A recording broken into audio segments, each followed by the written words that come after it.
Hey everyone, it's Ben Hardy here, and in today's video, we're talking about how an excess of supply is really hurting some car dealers. Before we get in this video though, as always, if you want to save time and money the next time you purchase a car, link to my car buying guide in the description down below. Let's get into it.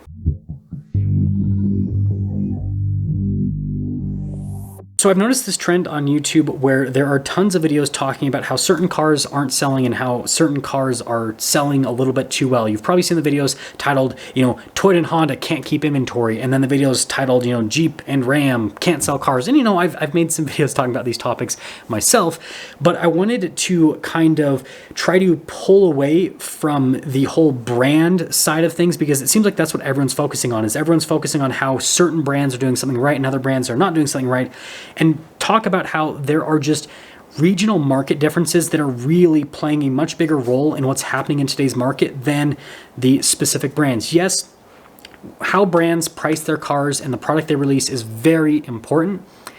But what's also really important is how much supply is sent to particular markets. And we are currently in a situation, because of what's happened over the course of the pandemic, where there are some markets that have way too much vehicle supply and there are other markets that don't have enough supply.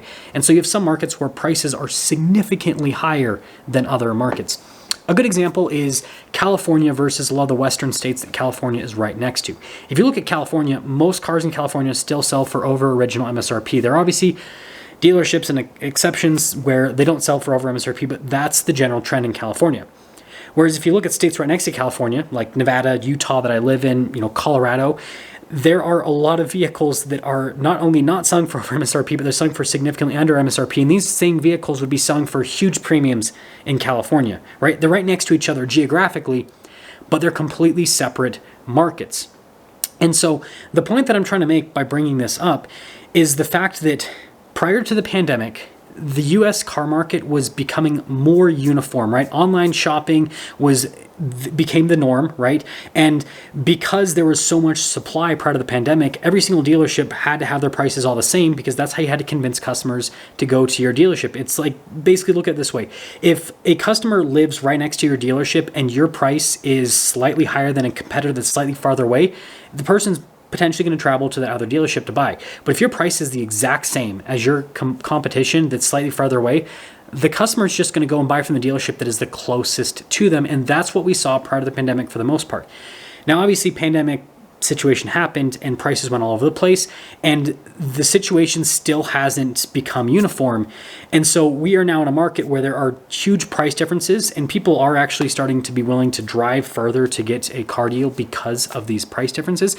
But understand that that is a much bigger driving force, what dealerships are doing, as opposed to what manufacturers are doing when it comes to these market differences that we are seeing. A good example that I'll use is with the Jeep brand. Jeep has released a lot of rebates on their product, right? Because, Jeep sales are down by a pretty large margin, and look at the inventory levels of Jeep across the country, and for the most part, most Jeep dealers have a lot of cars. But there are some Jeep dealers that don't have any inventory. The market they're in is really hot for the product, and so they're selling out of most of their inventory.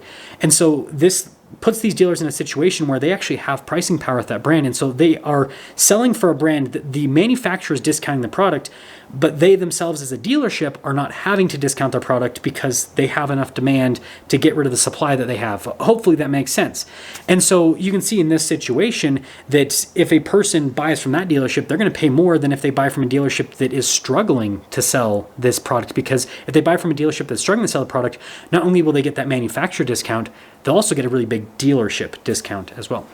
And so the main point in me making this video today is to basically explain that, yes, what manufacturers decided to do over the course of the last couple of years when it came to vehicles that they built, how they priced those vehicles, all that kind of stuff, definitely has played a part in the market that we see today.